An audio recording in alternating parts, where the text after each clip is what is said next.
আজকে আমাদের টপিক হলো ব্লাড সুগার কত হলে নর্মাল, কত হলে আমাদের প্রি ডায়াবেটিস আর কত হলে আমাদের ডায়াবেটিস। এখন বিষয় হলো যে ডায়াবেটিস আমরা মূলত দুটি এককে পরিমাপ করে থাকি, একটা হচ্ছে এমজি পার ডেসিলিটার আর একটা হচ্ছে মিলিমোল পার লিটার।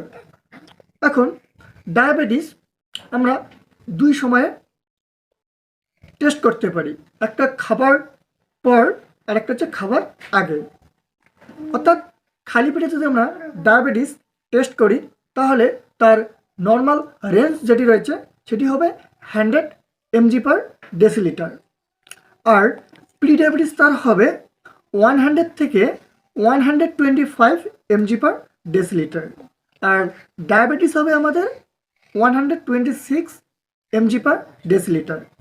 এবার খাবার 2 ঘন্টা পর যদি আমরা ডায়াবেটিস টেস্ট করি তাহলে তার নর্মাল রেঞ্জ হচ্ছে 110 mg পার ডেসিলিটার, আর তার প্রি ডায়াবেটিস হচ্ছে 140 থেকে 199 mg পার ডেসিলিটার।